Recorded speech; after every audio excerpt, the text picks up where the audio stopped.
Hi, my name is Colleen Adrian. I'm a connected parenting mentor for parents of sensitive, spirited children and teens. And I want to talk to you today about marching to the beat of your own drum, because I think for parents who have sensitive or spirited kids, which I do, they would agree that your child very much marches to the beat of their own drum, and they're quite determined when they set their mind to do something, and no isn't something that they hear very readily. So getting them to cooperate can be a little bit challenging, to say the least. So I want to chat with you about that a little bit today. Some of the parents that I work with, in fact, most of the parents that I work with, for them, authenticity is really important.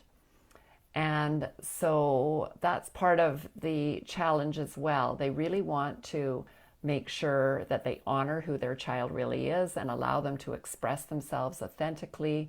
They don't want to shut them down or constrain them or really kind of harshly crush them, like we might have done, 50 or more years ago, when it was perfectly acceptable to use much more authoritarian and harsher methods for parenting our kids and getting them to behave. So they really want to allow them that expansiveness to express who they really are. And at the same time, they have to find a way to navigate getting some cooperation from them or with them when it's time to get something done. So I'll share with you a little bit of a story about myself and my son. My son, who is now 18, my younger son, is very sensitive and very spirited. And right from when he was very, very young, if he was determined to do something, he was doing it, and there wasn't really a lot you could do to stop him, unless, of course, you intervened quite substantially, if there was a safety issue, like running out into the traffic. But for the most part, if you told him not to do something, if he was really set on doing it, he was going to be going ahead. And I used to somewhat facetiously say to my friends and family that he doesn't really hear the word no. What he hears instead is blah, blah, blah, blah, blah. I better get up and do that in the morning before my mom gets up, because that's exactly what he would do. I'd hear his little feet hit the floor maybe at around 5:30 a.m. or whatever time he woke up. And he would be scurrying into the kitchen to get into whatever I had told him the day before that I would prefer he didn't do, whether that was using my big chef knife when he was 3 years old and it was a very sharp knife, or whether it was, I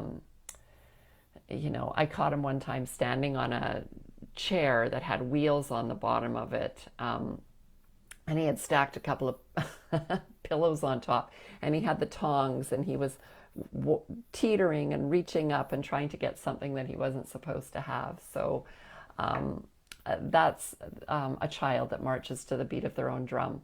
So I just want to share a couple of thoughts about getting cooperation. Number one, when we're using connected parenting strategies, we need to set our limits, or our expectations, I should say. You need to set your expectations for how quickly you're going to get results, to knowing that it's going to take a little bit longer. Okay, it might take a lot longer, but it's definitely not going to happen instantly, like behavior change happens when you instill a harsh punishment on a child. You need to pick your battles. So safety needs to be a guiding factor. And sometimes I think that our sensitive kids can actually, tell if it's not that big of a deal and if safety isn't that big of a factor, because it seems as if,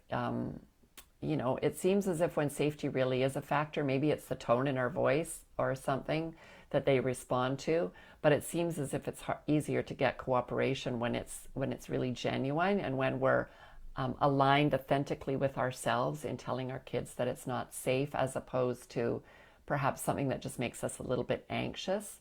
And along that same line of thinking, some things you just need to let go of, right? And I'm sure you've already figured that out. If you can just rearrange your house to create safety so that you don't have to set as many limits, that really helps things out in terms of allowing them the freedom to to continue to express that spiritedness without constantly feeling like, you're stopping them or having them resist a lot or starting to shut down because you've had to limit them so much. And last and most importantly is that you really need to learn how to connect.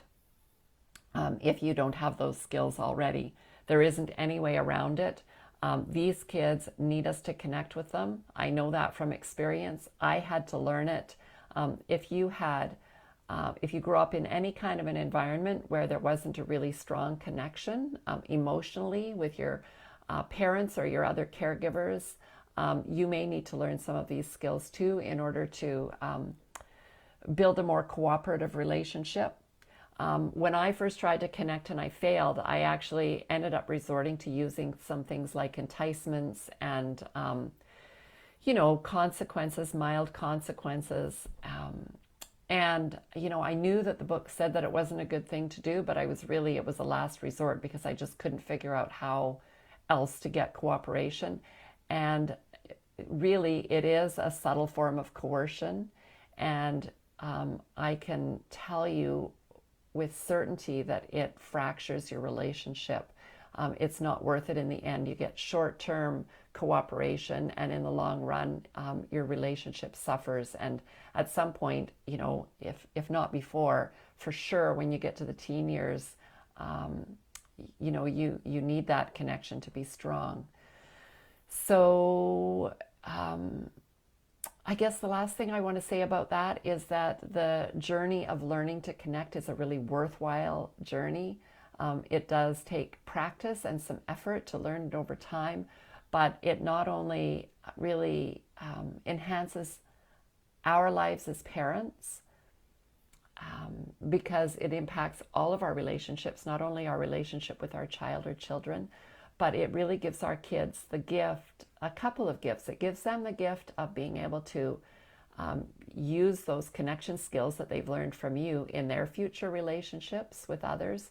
And it also gives them the gift of being able to maintain that connection to and that expression of their own spiritedness, which really is, akin to their life force energy. So I hope that makes sense. That's all I have today. I'll sign off until next time. Bye for now.